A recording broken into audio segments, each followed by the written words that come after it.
Hay un número que los matemáticos conocen desde hace 2500 años, un número que nadie quería descubrir, un número que, cuando fue descubierto, un hombre fue arrojado al mar para silenciarlo. Ese número es la raíz cuadrada de 2. No parece peligroso, ¿verdad? Pero para los hombres que lo descubrieron, era el fin de Dios. Sur de Italia, la ciudad de Crotona, una noche sin luna a finales del siglo VI a.C. La oscuridad se parte en dos, no por el amanecer, sino por el fuego. Cientos de antorchas rodean una sola mansión. La multitud no grita consignas políticas ni exige pan. Grita con una furia más antigua, más primaria. La furia de quienes fueron excluidos, de quienes fueron mirados desde arriba, de quienes jamás fueron considerados dignos de saber. El edificio arde por todos sus costados. Adentro, según las crónicas antiguas, están atrapados los hombres más inteligentes de la Magna Grecia, filósofos, matemáticos, políticos, los líderes de la hermandad más poderosa y más secreta del mundo antiguo. Las vigas de madera crujen, los pergaminos irreemplazables se convierten en ceniza, y los hombres dentro guardan silencio. Un silencio estoico, un silencio aterrador, como si incluso en la muerte honraran el voto que habían hecho en vida. La multitud no arde de odio contra la ciencia, no es un pueblo ignorante asustado por la geometría. Es algo más complejo, más humano. Es el resultado de décadas de arrogancia acumulada, de secretos que se convirtieron en sospechas, de sabiduría que se transformó en poder y de poder que olvidó completamente a las personas comunes. Afuera de ese edificio en llamas, un hombre observa con una sonrisa fría. Se llama Cilón. Fue rechazado una vez, una sola vez, y eso le bastó para planear la destrucción de todo. El hombre que fundó esa hermandad, el hombre responsable de ese rechazo que encendió la chispa de esta noche, no está dentro. Y lo que le pasó después es la parte de la historia que nadie te contó en el colegio. El hombre que convirtió los números en religión, que fundó la primera sociedad secreta de la historia occidental, que descubrió que la música obedece a las matemáticas y que ese descubrimiento casi destruyó su propia fe, que intentó gobernar una ciudad según las leyes del cosmos y fracasó de la manera más humana posible. Se llamaba Pitágoras, y todo lo que crees saber sobre él es apenas la mitad de la historia.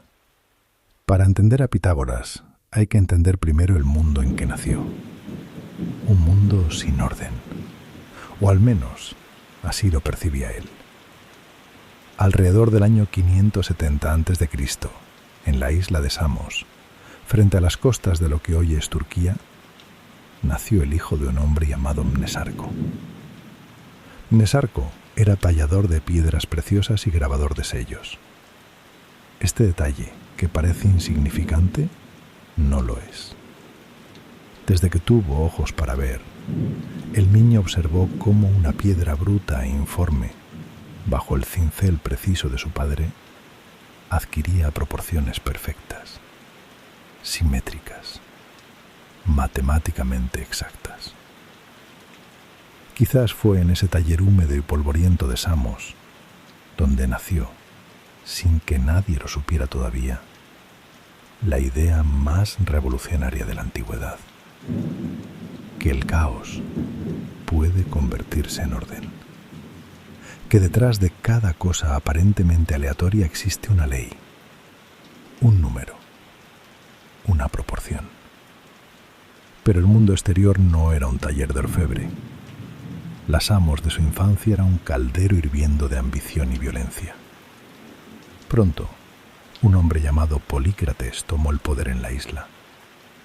Era el tipo de tirano que los griegos conocían bien.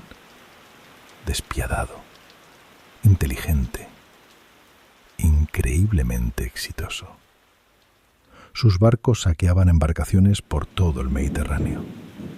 Sus ingenieros perforaban montañas para construir acueductos kilométricos. Levantaban un templo gigantesco a la diosa Hera. Construían murallas inexpugnables. La isla prosperaba. Y sin embargo, el joven Pitágoras miraba todo eso con una incomodidad creciente. Veía a los esclavos morir en las canteras. Veía con qué facilidad Polícrates eliminaba a sus rivales políticos. Y comprendía algo que muy pocos en su época querían ver. Todo ese poder era frágil. Dependía de la punta de un puñal, del estado de ánimo de un tirano, de si el barco más rápido del Mediterráneo llegaba antes o después. Los dioses olímpicos tampoco le ofrecían consuelo. Los dioses de Mero eran demasiado humanos. Se celaban, se traicionaban, se vengaban. Eran parte del caos, no del orden. Pitágoras necesitaba algo diferente. Necesitaba una ley que no cambiara. Una verdad que no dependiera de ningún tirano, de ningún dios caprichoso, de ningún accidente del destino. Una verdad eterna. Y comprendió con total claridad que esa verdad no la encontraría en Grecia. Grecia era demasiado joven, demasiado caótica, demasiado ensimismada en sus eternas guerras entre polis. Para encontrar lo que buscaba, había que viajar a donde el tiempo se medía en milenios. Y partió hacia Oriente. Hoy, Egipto es un destino de vacaciones. Pirámides, camellos, el Nilo al atardecer. Pero para un hombre del siglo VI a.C., llegar a Egipto era como cruzar hacia otra dimensión. Era la civilización más antigua del mundo conocido. Un lugar donde los sacerdotes guardaban secretos con 2000 años de antigüedad. Donde los muros de piedra de los templos de Tebas, Menfis y Heliópolis no eran solo arquitectura. Eran una escritura que pocos sabían leer. Y los sacerdotes egipcios no abrían sus puertas a cualquiera. Miraban a los griegos por encima del hombro. Los consideraban niños inquietos, pueblos sin historia profunda, sin acceso al verdadero conocimiento de lo divino. Para cruzar el umbral de los santuarios internos, Pitágoras tuvo que someterse a pruebas físicas y psicológicas que sus compatriotas habrían considerado una humillación intolerable.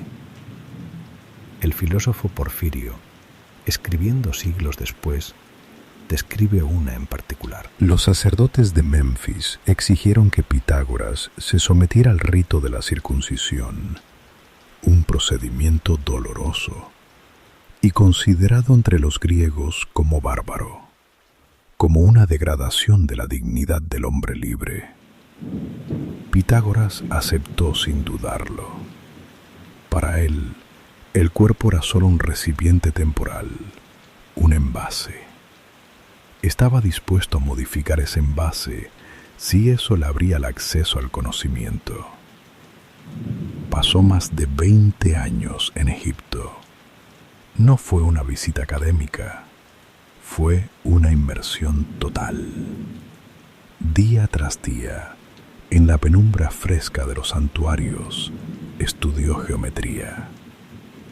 Pero la geometría egipcia no era la que nosotros conocemos. No era solo una herramienta para medir campos después de las inundaciones del Nilo. Para los sacerdotes egipcios, las proporciones de las pirámides, las relaciones entre los ángulos, las simetrías de los templos, eran el lenguaje con el que los dioses habían construido el universo. La matemática no era una ciencia, era una liturgia. Era la gramática de lo sagrado. Pitágoras absorbió esta idea con toda la intensidad de alguien que ha buscado durante años algo en que creer. todo lo físico se destruye, todo lo material se pudre y muere. Pero el número 2 más 2 igual a 4 no cambia. Nunca. En ningún lugar del universo. En ningún momento de la historia. Esa era la eternidad que buscaba. No en los dioses, en los números.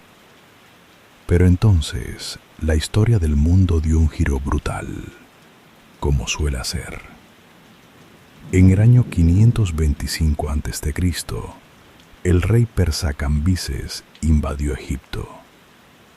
El ejército del faraón, aplastado en la batalla de Pelusio, los templos saqueados, los sacerdotes asesinados o encadenados. Pitágoras, como parte de la élite intelectual del país conquistado, terminó prisionero.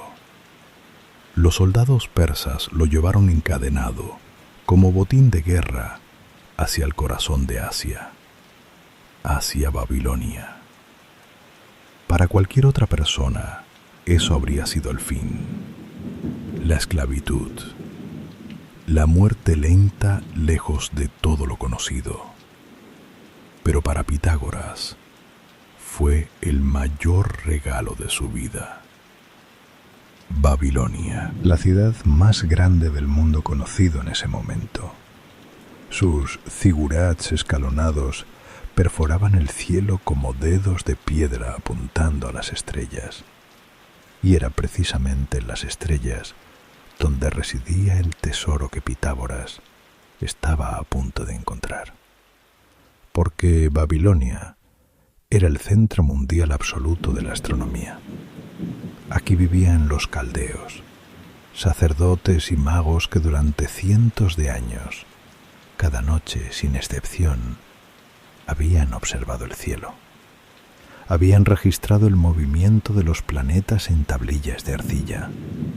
Habían calculado los eclipses con una precisión que todavía hoy asombra a los astrónomos modernos.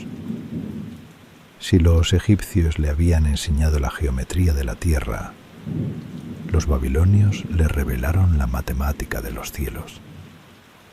Y en el cautiverio babilónico ocurrió algo en la mente de Pitágoras que cambiaría la historia del pensamiento humano.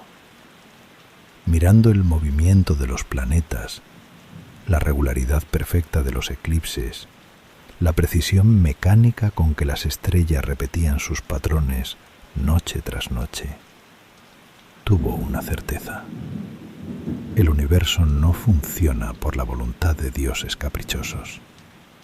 El universo funciona como un reloj, como un mecanismo frío, preciso, indiferente, gobernado por leyes que no cambian, por proporciones, por números. Las fuentes antiguas afirman que Pitágoras pasó 12 años en Babilonia, 12 años estudiando astronomía, magia ritual, medicina, absorbiéndolo todo.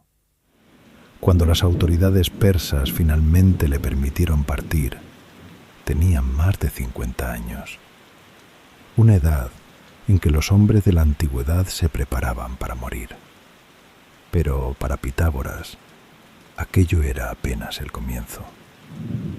El hombre que regresó a Samos no era el mismo que había partido décadas antes. El joven curioso e inquieto había desaparecido. En su lugar había algo diferente. Un anciano de mirada pesada y voz pausada. Alguien que vestía ropas orientales y caminaba con la calma absoluta de quien ya no tiene dudas. Había absorbido la sabiduría de 2 imperios que habían colapsado mientras él los estudiaba. No buscaba más conocimiento. Estaba listo para predicarlo. Pero su tierra natal lo recibió con indiferencia fría. Para entonces, el tirano Polícrates había sido brutalmente asesinado por un sátrapa persa. La isla de Samos estaba arruinada. Sus habitantes solo pensaban en sobrevivir. Pitágoras intentó abrir una escuela en una cueva a las afueras de la ciudad. Trató de enseñar a sus conciudadanos las leyes de la armonía matemática del cosmos. Nadie quiso escuchar. A nadie le importaba la música de las esferas celestiales cuando el pan escaseaba. No lo persiguieron, simplemente no lo escucharon. Y eso, para un hombre que había sacrificado décadas de su vida en busca de la verdad última, fue quizás más doloroso que cualquier persecución. Entonces tomó la decisión más fatídica de su vida. Si no podía reformar un mundo viejo y corrompido, construiría uno nuevo. Necesitaba un territorio virgen, una ciudad dispuesta a escuchar, una pizarra limpia. Y puso los ojos en Occidente, en las ricas y ambiciosas colonias griegas del sur de Italia, en una ciudad llamada Crotona. La era de los largos viajes y el aprendizaje había terminado. Comenzaba la era del poder.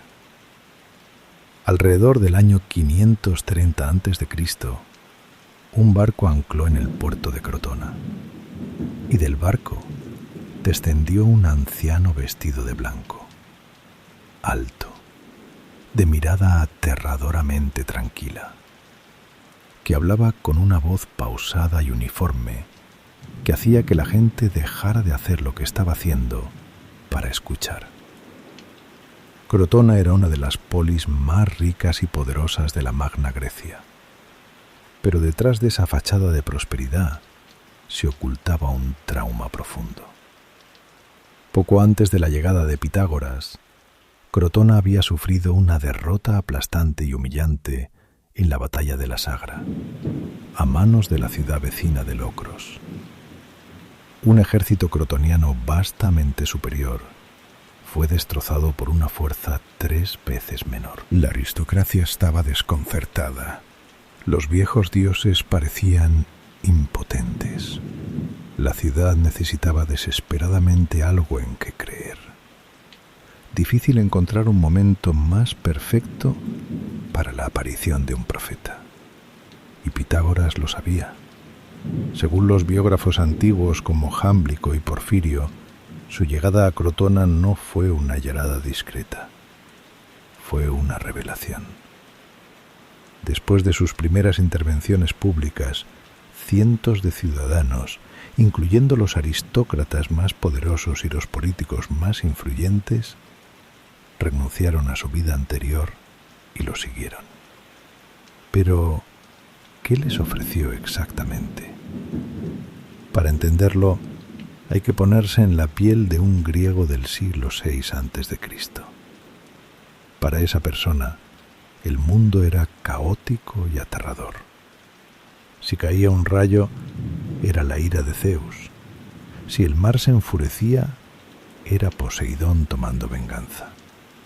Si tu cosecha fracasaba, algún dios estaba enojado contigo y no sabías por qué.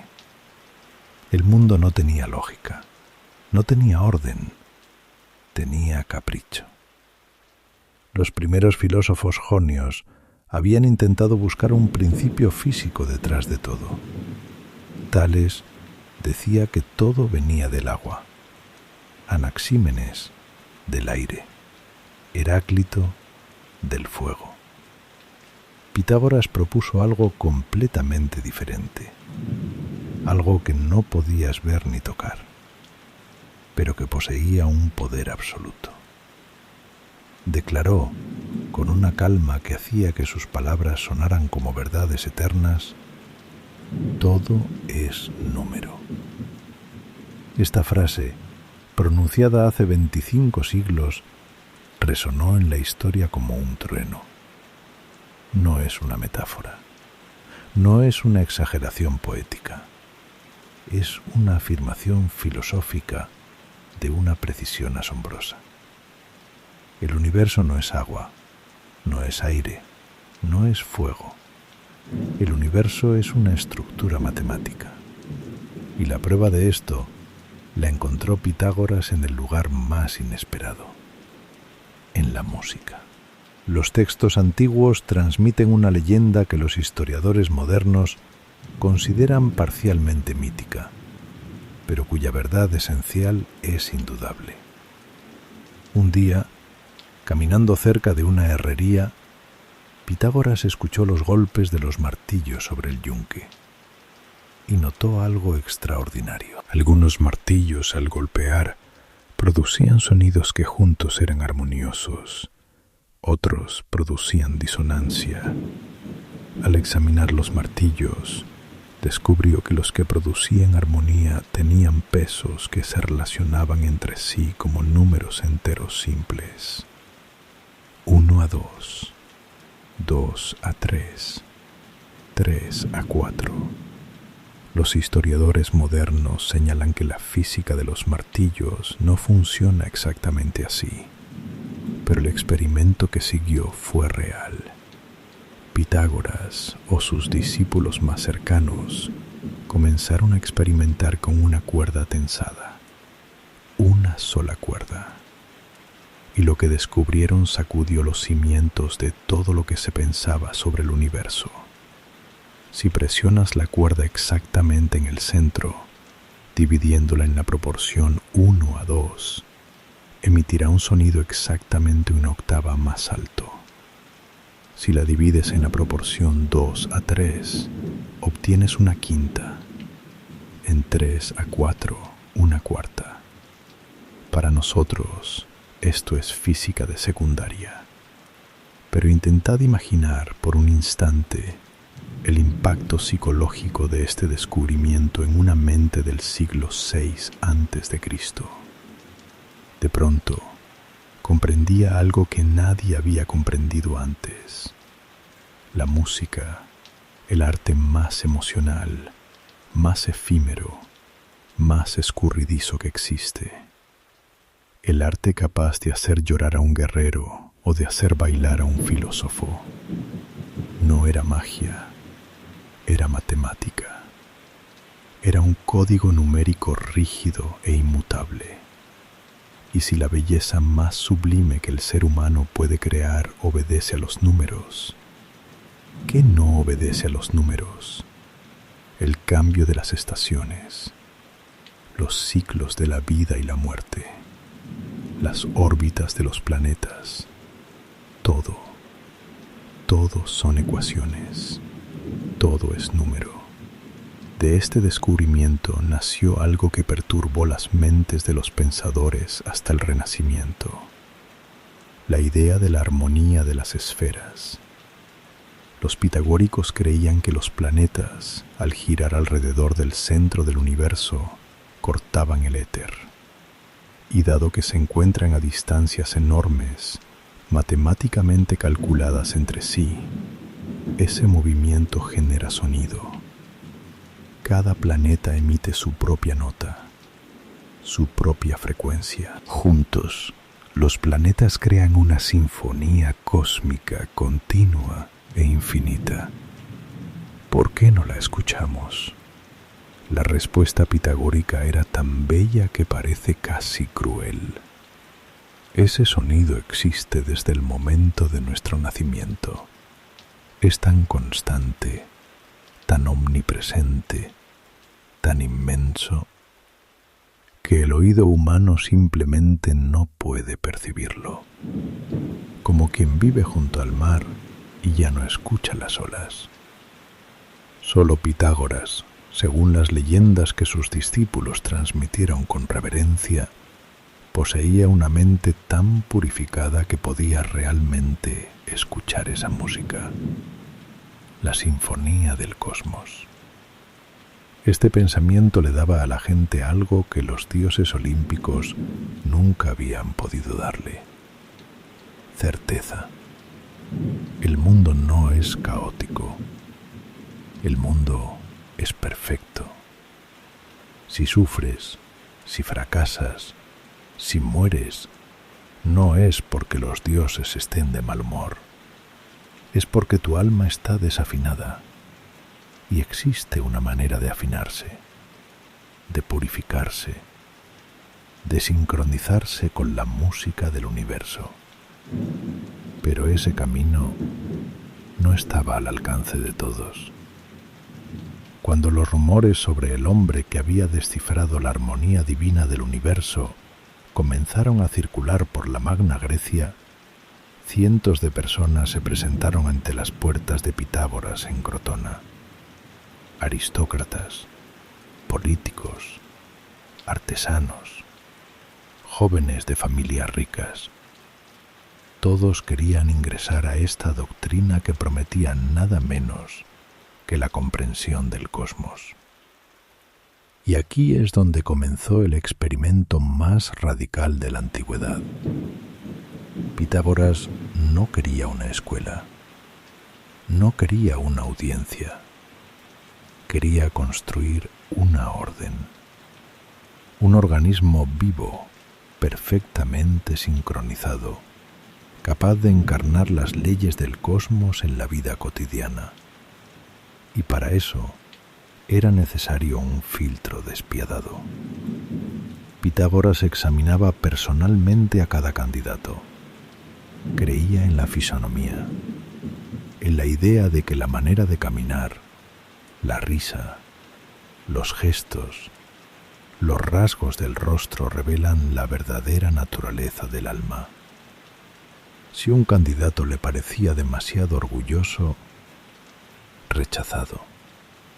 Si era demasiado hablador, rechazado. Si su risa era estridente, vulgar, demasiado rápida, rechazado. Sin importar su riqueza, sin importar su linaje. El oro y la sangre noble no compraban la entrada a esta hermandad. Pero incluso quienes superaban ese primer filtro se encontraban con lo que seguía. Y lo que seguía era algo que ninguna escuela del mundo antiguo había exigido jamás: el gran silencio. Cada nuevo discípulo que ingresaba a la orden de Pitágoras debía guardar silencio absoluto durante 5 años. 5 años. Sin hacer una sola pregunta, sin rebatir una sola afirmación, sin expresar una sola opinión. 5 años de escuchar sin responder, de observar sin comentar, de existir en un silencio que para el mundo exterior debía parecer insoportable. Para el hombre moderno, esto suena a tortura psicológica, y en cierta manera lo era, pero calculada, deliberada, con un propósito muy específico. Pitágoras creía que la mente humana, en su estado natural, es un recipiente lleno de barro, lleno de opiniones prestadas, de emociones sin examinar, de palabras vacías. Es imposible verter el agua pura de la verdad matemática en un recipiente lleno de fango. Primero hay que vaciarlo. 5 años de silencio no eran un castigo, eran una purificación. Durante esos años, los discípulos ni siquiera podían ver el rostro del maestro. Se sentaban en una sala dividida por una gruesa cortina de lino, y detrás de esa tela llegaba a ellos únicamente la voz uniforme, pausada, casi hipnótica de Pitágoras, dictando verdades que ellos no tenían derecho a cuestionar. Solo a absorber, solo a memorizar, solo a dejar que penetraran lentamente en los niveles más profundos de su mente. Estos discípulos se llamaban los acusmáticos, de la palabra griega acusma, lo escuchado. A cualquier pregunta tenían una sola respuesta permitida: ipse dixit. Él lo dijo. Sin demostración, sin debate, sin dudas. Él lo dijo, y eso bastaba. Pero quienes soportaban los 5 años de silencio, quienes demostraban que su ego podía ser doblegado, que su voluntad podía ser entrenada como un músculo, Esos subían al segundo grado. Se convertían en matemáticos, los conocedores. La cortina caía. Veían por primera vez el rostro del maestro y recibían acceso al núcleo sagrado de la doctrina. Las demostraciones geométricas, los secretos astronómicos, la teoría musical, el verdadero significado de los números. La vida dentro de la hermandad estaba regulada con una precisión que haría envidiar a los espartanos. Al ingresar, cada discípulo entregaba todos sus bienes al fondo común. No existía lo tuyo ni lo mío, solo lo nuestro, solo el conocimiento. El día de un pitagórico estaba programado al minuto. Paseos matutinos en soledad para purificar la mente del caos de los sueños. Clases conjuntas, ejercicios físicos y al acostarse, cada noche, las mismas 3 preguntas que debían responderse con honestidad brutal. ¿En qué he fallado hoy? ¿Qué he hecho bien? ¿Y qué he dejado sin hacer que debería haber hecho? Los pitagóricos rechazaban la carne. La vida de un animal podía albergar el alma de un ancestro reencarnado. Matar un animal era arriesgarse a matar a un abuelo. Y había una prohibición que ha desconcertado a los historiadores durante siglos. Estaba absolutamente prohibido comer habas. Algunos creen que era por su asociación con el reino de los muertos. Otros, que su forma se asemeja a un embrión humano. Nadie lo sabe con certeza. Pero violar esa norma era, para un pitagórico, equivalente a un sacrilegio. Y había algo más que distinguía a esta hermandad de cualquier otra institución del mundo antiguo. Las mujeres eran admitidas en igualdad de condiciones. En una época en que las mujeres griegas no podían votar, ni poseer propiedades, ni siquiera aparecer en público sin escolta, Pitágoras declaró que la razón no tiene género. Una de sus discípulas más brillantes, Teano, se convirtió, según algunas tradiciones, en su esposa y en filósofa por derecho propio. Gradualmente esa casa en Crotona se convirtió en algo que el mundo antiguo no había visto nunca. Un organismo vivo. Cientos de personas vestidas de blanco, unidos por juramentos que no podían romperse bajo ninguna circunstancia, por un conocimiento que no podía compartirse con el exterior, por una disciplina que transformaba lentamente sus mentes en instrumentos perfectamente afinados. La orden crecía y su influencia empezaba a trascender los muros de la escuela. Empezaba a extenderse hacia algo mucho más peligroso: la política. Pero antes de que la orden pitagórica se convirtiera en un gobierno en las sombras, ocurrió algo dentro de sus muros que estuvo a punto de destruirla desde adentro. Algo que sus miembros jamás esperaron. Algo que nacía del corazón mismo de su propia doctrina. Recordemos, los pitagóricos creían con una fe absoluta que el universo estaba construido sobre números enteros y sus relaciones. El uno era el principio de todo, el origen, la semilla divina. El 2 simbolizaba la división, el 3 la armonía.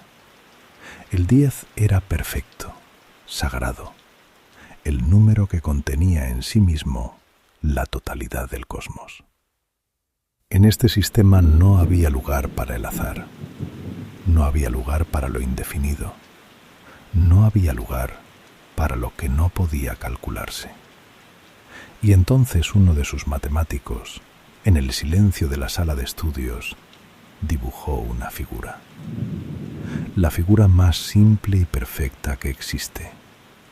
Un cuadrado, con lados de longitud 1.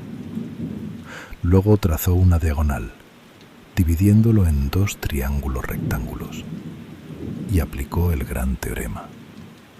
El cuadrado de la hipotenusa es igual a la suma de los cuadrados de los catetos. 1 al cuadrado más 1 al cuadrado. 1 más 1, 2. La diagonal de ese cuadrado elevada al cuadrado da 2. Por lo tanto, la diagonal debe ser igual a la raíz cuadrada de 2. Un número simple, un número que obedece a las leyes del cosmos. Y entonces el matemático comenzó a calcularlo. Y calculó. Y calculó. Y lo que encontró le heló la sangre. No existía ese número. No existía como fracción.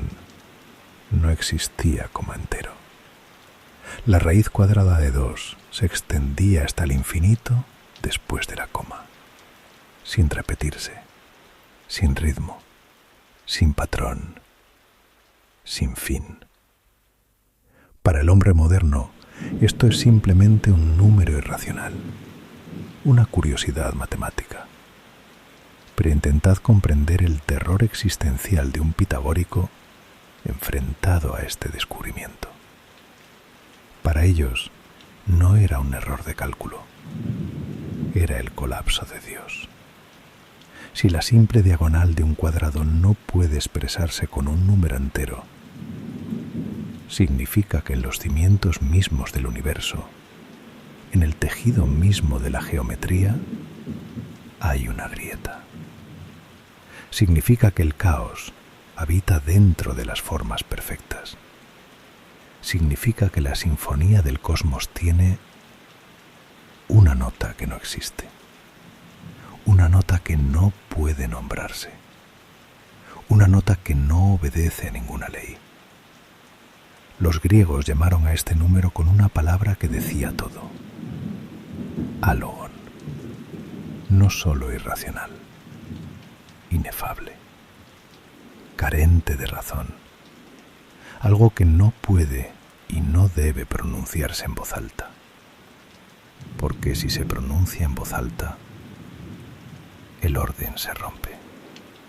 Enfrentado a este apocalipsis intelectual, el Consejo Supremo de la Orden tomó la única decisión que podía tomar una institución cerrada y elitista, cuyos dogmas se ven amenazados por la realidad. Decidieron ocultar la verdad. El descubrimiento de los números irracionales fue declarado el mayor secreto de la hermandad. Pronunciarlo fuera de la orden equivalía a traicionar no solo a los hermanos, equivalía a desatar el caos sobre el mundo. La hermandad del conocimiento se convirtió en la hermandad del miedo. Y entonces apareció él. Su nombre era Hipaso de Metaponto, matemático brillante, miembro del círculo interior, de los matemáticos, los elegidos, los que habían visto el rostro del maestro, los que conocían el secreto más oscuro de la orden. No sabemos exactamente qué lo motivó: honestidad científica, la convicción de que una verdad, por aterradora que sea, pertenece a todos, o acaso la soberbia de quien quiere ser el que rompe el monopolio del conocimiento. No lo sabemos, nunca lo sabremos, pero el hecho es que Hipaso rompió el juramento, reveló el secreto de los números irracionales a personas ajenas a la orden, a profanos. La reacción de la hermandad fue fulminante y perfectamente calculada en su crueldad. Los pitagóricos no lo ejecutaron, no lo torturaron, hicieron algo psicológicamente más devastador. Lo declararon muerto en vida, le construyeron una tumba vacía, erigieron una lápida con su nombre, y a partir de ese momento, ningún miembro de la orden tenía derecho a dirigirle la palabra, a mirarlo, a reconocer su existencia. Para ellos, Hipaso había dejado de existir en el mundo de los vivos. Caminaba entre ellos como un fantasma, visible pero invisible, presente pero inexistente, un hombre al que le habían robado el derecho a ser humano. La leyenda, transmitida durante milenios, tiene un final que parece escrito por los propios dioses.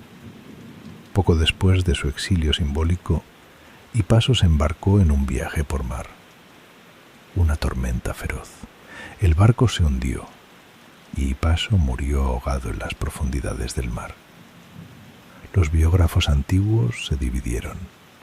Unos veían en ello la mano de los dioses, castigando al hombre que había revelado lo que no debía revelarse.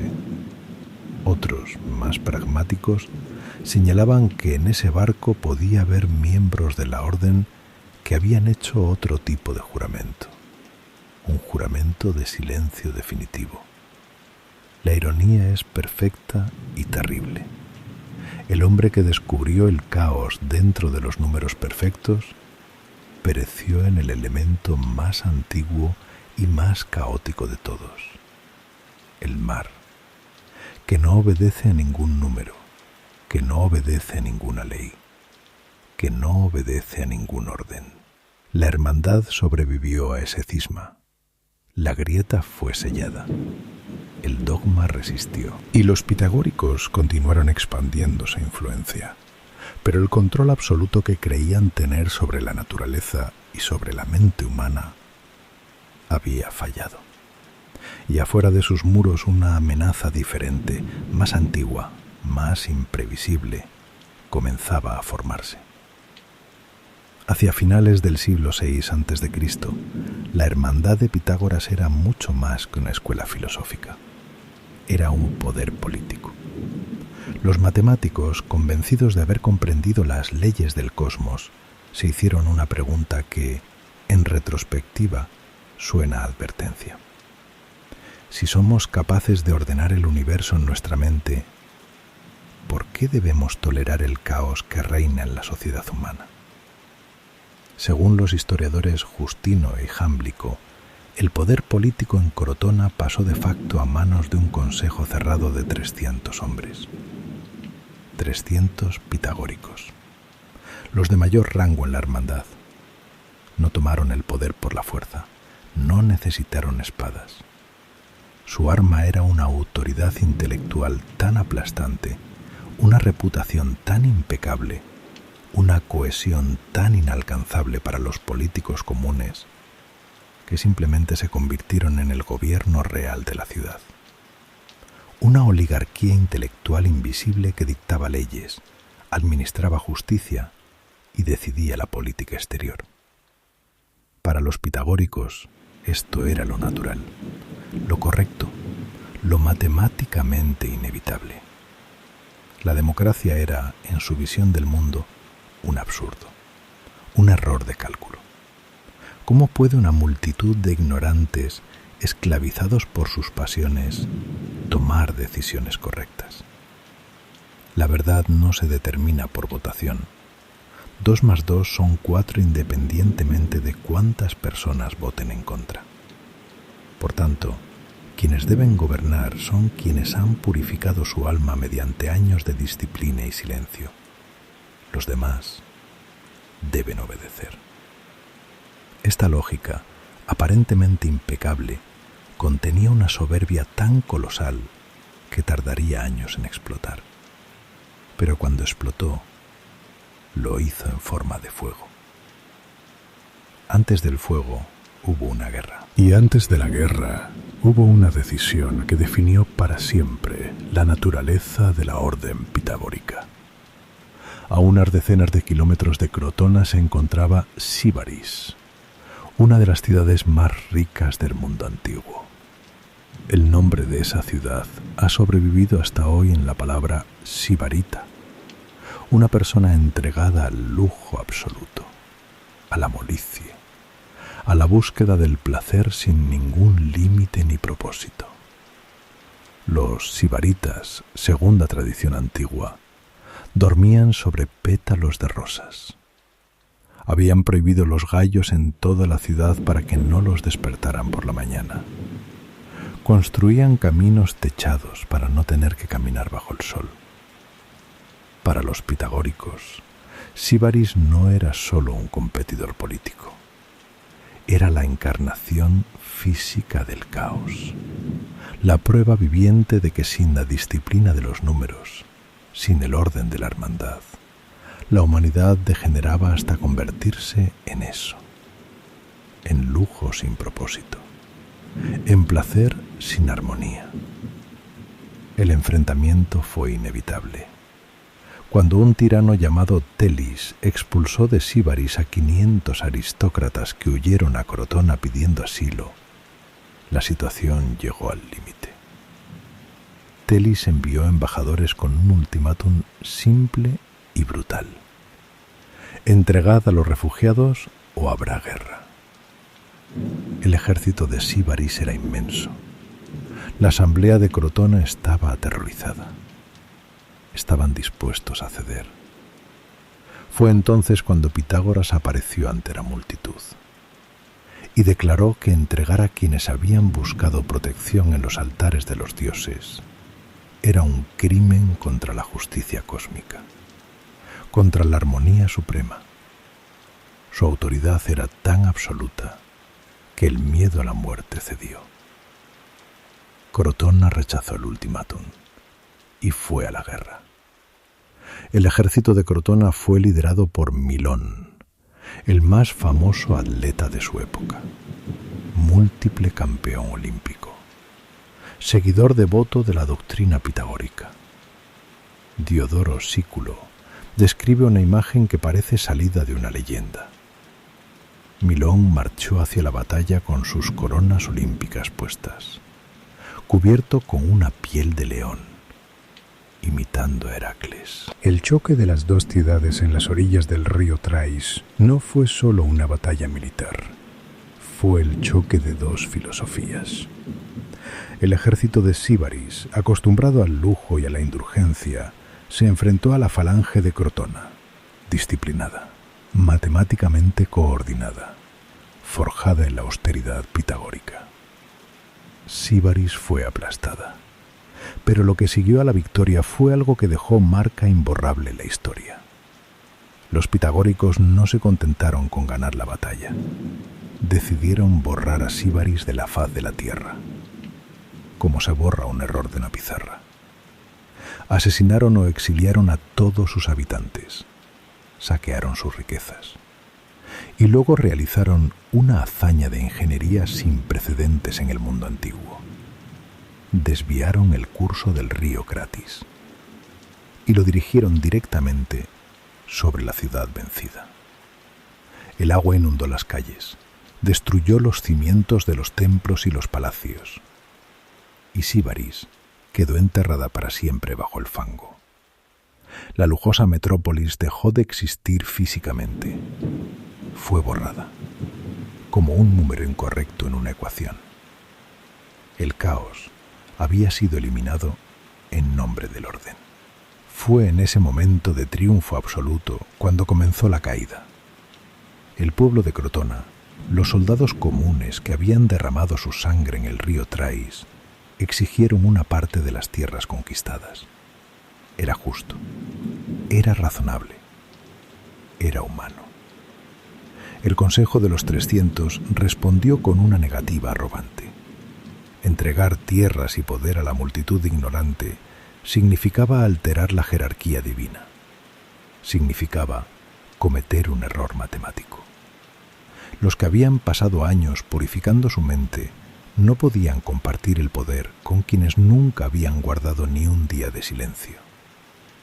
Este acto de soberbia fue el más costoso de su historia. El pueblo, que apenas ayer veneraba a esos sabios como héroes y salvadores, comenzó a mirarlos de otra manera, con una desconfianza que crecía cada día. Los rituales secretos ya no parecían sabiduría, parecían conspiración. El silencio ya no parecía disciplina, parecía desprecio. Y la multitud solo necesitaba una cosa para que esa desconfianza se convirtiera en furia. Necesitaba un líder, un nombre, un rostro. Y ese hombre ya existía. Estaba esperando. con una paciencia que solo puede tener alguien que ha jurado destruir algo. Se llamaba Filón. Es importante entender quién era Filón. No era un revolucionario de las calles, no era un hombre del pueblo. Era uno de los aristócratas más ricos y poderosos de Crotona, de un linaje antiguo y una fortuna colosal. Toda su vida había obtenido lo que quería por derecho de nacimiento. Cuando la escuela de Pitágoras concentró en sus manos el poder real de la ciudad, Filón tomó la decisión lógica de alguien como él.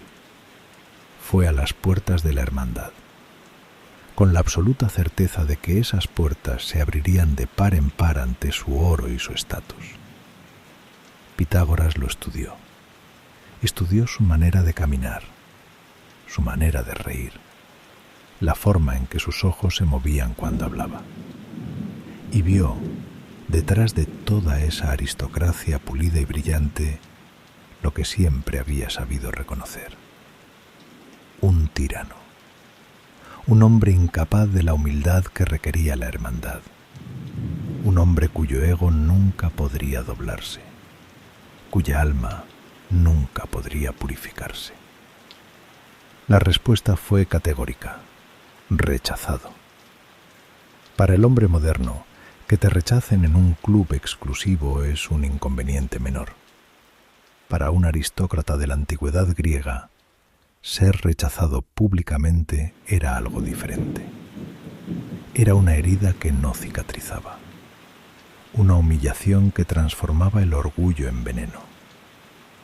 Filón juró destruir a Pitágoras, destruir su hermandad, destruir la idea misma de que había personas más dignas que él.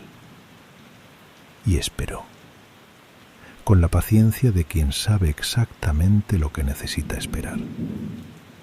Cuando el descontento popular creció después de la negativa a repartir las tierras de Síbaris, Filón vio su momento y ejecutó una de las maniobras políticas más devastadoras de la antigüedad. El aristócrata que despreciaba a la plebe en lo más profundo de su alma se convirtió de pronto en el defensor del pueblo. Comenzó a circular rumores en las plazas y los mercados, con toda la metodicidad de quien ha planeado esto durante años. ¿Qué hacen esas personas detrás de sus gruesas cortinas?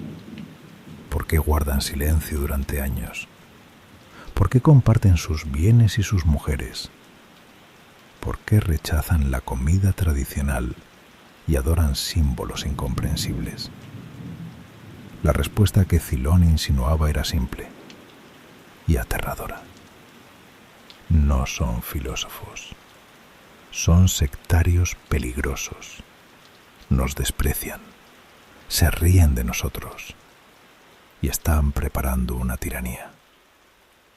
El miedo a lo desconocido cayó en la tierra fértil del resentimiento. La arrogancia intelectual de los sabios chocó con la furia primitiva de quienes se habían sentido inferiores durante demasiado tiempo. La tensión creció, mes tras mes, hasta que alcanzó el punto de no retorno.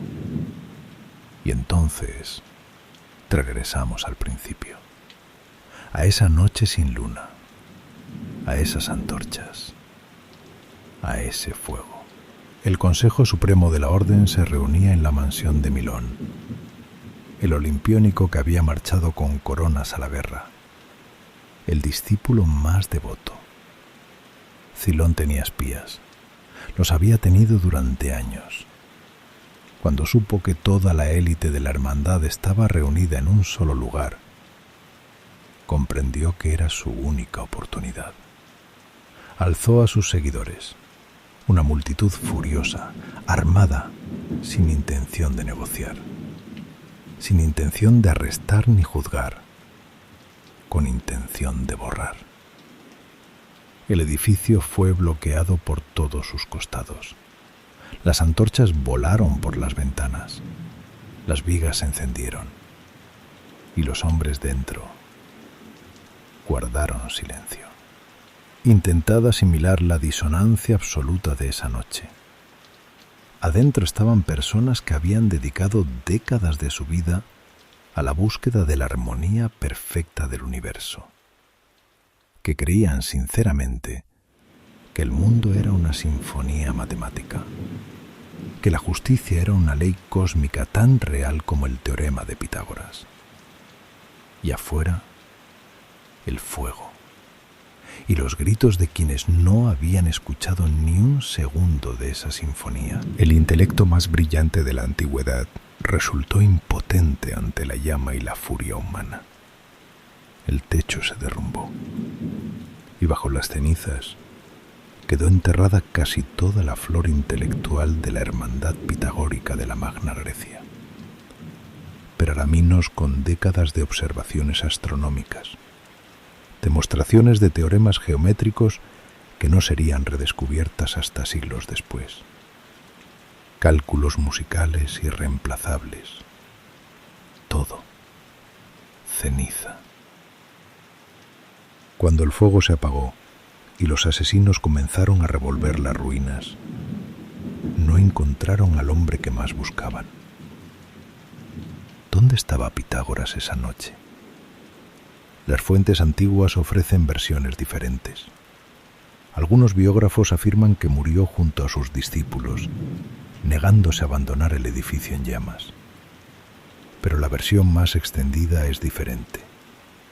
Pitágoras escapó, amparado por la oscuridad de la noche, acompañado por un puñado de discípulos leales que también lograron salir. El gran anciano abandonó para siempre Crotona, la ciudad que él había elevado a la cima del poder y que le pagaba con la muerte de todo lo que había construido.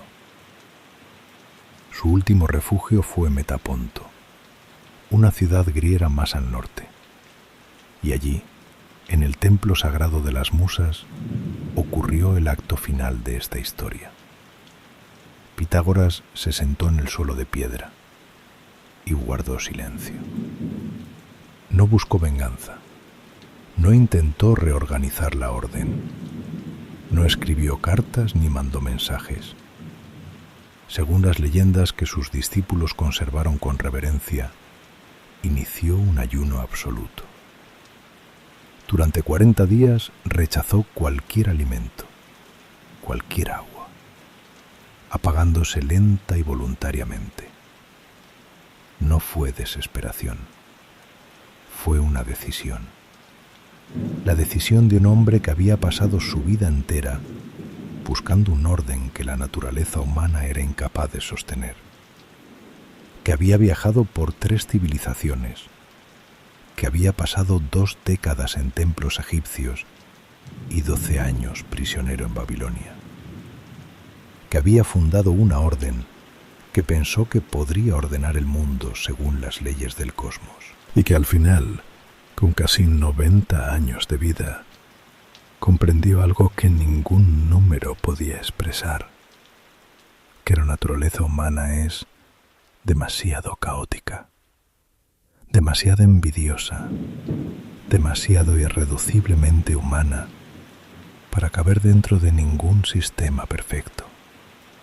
Se rindió, no al caos, no a Cilón, se rindió al mundo físico y lo abandonó en silencio. Cilón y sus seguidores celebraron la victoria. Las comunidades pitagóricas en otras ciudades del sur de Italia fueron perseguidas, sus bienes saqueados, sus miembros exiliados. Pareció por un momento que el caos había vencido al orden, que la furia de la multitud había aplastado definitivamente la idea de que los números gobiernan el universo. Pero aquí reside la mayor ironía de toda esta historia. La multitud mató a los hombres y resultó absolutamente impotente ante la idea. Los pocos discípulos que escaparan del incendio de Crotona, hombres como Filolao y Lisis, huyeron a la Grecia continental. Llegaron sin oro, sin influencia política, sin poder, pero en sus mentes se llevaban el tesoro más importante del mundo antiguo, los números. Se instalaron en Tebas, en Atenas, y comenzaron a transmitir en secreto sus conocimientos a una nueva generación. Fueron precisamente sus manuscritos los que, 100 años después, cayeron en las manos de un joven ateniense de familia noble, un hombre llamado Platón, cuya filosofía nunca habría existido sin los pitagóricos, cuya idea del mundo de las formas eternas e inmutables era una reelaboración directa de la doctrina de los números eternos de Pitágoras. Y de Platón surgió Aristóteles, y de Aristóteles toda la ciencia occidental medieval, y de esa ciencia medieval surgió el Renacimiento, y del Renacimiento surgió Newton, y de Newton surgió todo lo que vino después. Podían quemar los rollos de papiro, podían matar a los filósofos, podían inundar ciudades enteras con ríos desviados, pero no podían quemar la geometría, no podían matar un intervalo musical. No podían destruir el hecho de que el cuadrado de la hipotenusa es igual a la suma de los cuadrados de los catetos. No podían hacer que 2 más 2 dejaran de ser 4. Los números no mueren. Nunca.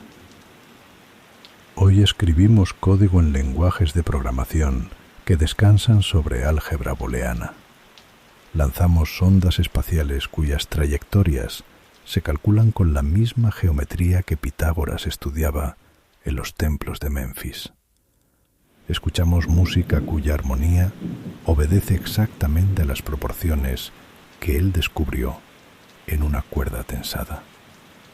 Y cuando abrimos una aplicación de música, de mapas, de inteligencia artificial, nunca pensamos en el anciano de la mirada pesada y las ropas orientales, el que cruzó el Mediterráneo 3 veces buscando una verdad eterna, el que fue prisionero en Babilonia y encontró en el cautiverio la biblioteca más grande de su vida, el que construyó la primera sociedad secreta de Occidente, el que cometió el error fatal de creer que los números podían gobernar también a los seres humanos, y el que murió solo, en silencio, en el suelo de piedra de un templo, después de haber cambiado para siempre la manera en que el universo se piensa a sí mismo.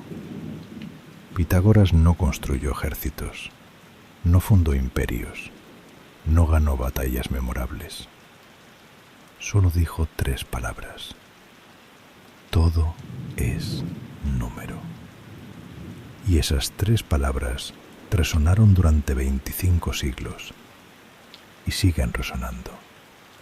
Ahora mismo, en este instante, en cada pantalla que brilla, en cada señal que viaja por el aire, en cada satélite que orbita sobre tu cabeza a una distancia que puede calcularse, que puede medirse, que puede expresarse como un número, como siempre supo Pitágoras que podía hacerse. Si esta historia te llevó, déjanos un me gusta. Cuéntanos en los comentarios, ¿qué personaje histórico quieres que exploremos la próxima vez? Y suscríbete, porque las historias que no te contaron en el colegio apenas están empezando. Y una cosa más, ¿desde dónde nos estás viendo? ¿Y a qué hora? Escríbelo en los comentarios. Para mí, eso es muy importante.